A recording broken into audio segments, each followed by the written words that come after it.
So here we have Captain McKay, the announcer that I made for one night only.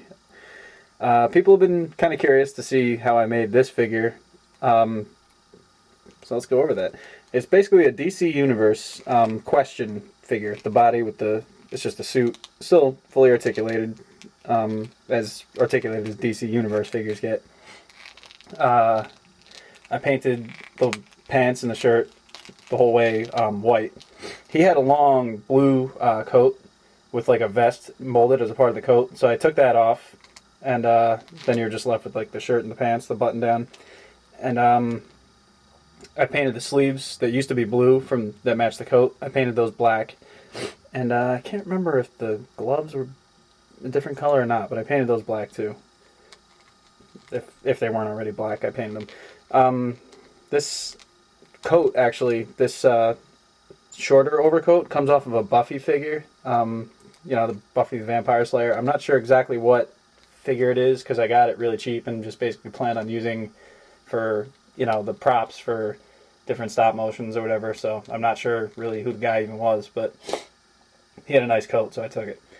And then the head is from Legolas from The Hobbit with I molded on I cut off the hair, and then I sculpted on like my own like ponytail hair, and then I took a piece of the Legolas hair and just like super glued it on, and then I gave it all a repaint to match my hair color more closely, and then I also like sculpted on like little sideburns and a beard, like that's kind of I really don't look the same way very long. I change a lot, but this figure is just gonna look like this.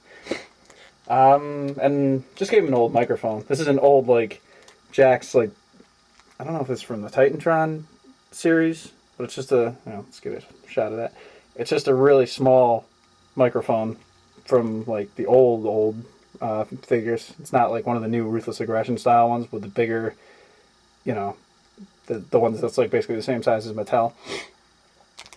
But the reason why I decided to make Captain here the announcer was for a couple of different reasons. First, it's just much easier to find commentary now because I'm the one doing it, so I don't have to go search for hours and hours and watch all these matches and try and plug commentary into my videos. That used to take me just as long as animating the video.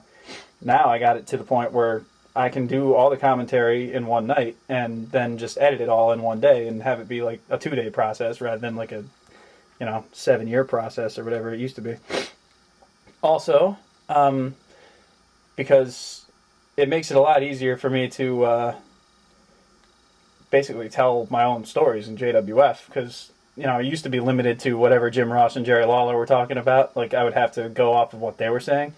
But now I can have Captain say, like, oh, and this guy just got hit by a car. And if Jerry Lawler or Jim Ross never talked about that guy getting hit by a car, I couldn't do that in the past. But now, Captain can be like, and there's a shark flying by. What's going on? I won't do anything quite like that, but the point is, it just opens up a lot more potential, a lot more possibility for me, and you'll see a lot of that start happening once I get into Warzone. By the way, yes, Captain will be coming back and calling the commentary for Warzone. That's going to be an interesting project. I'm still fleshing out exactly how I want to get it all together, but I think you guys will like it once it's started and once it gets rolling. And if not, then, I don't know, just watch something else, I guess. But in the meantime, this is a brief look at Captain McKay. He's, like I said, DC Universe figure with a Buffy the Vampire Slayer figure coat and a Hobbit Legolas head. And, molded on beard, sideburns, hair, maybe eyebrows too. I think I did something with the eyebrows because I don't remember the figure having eyebrows quite like that.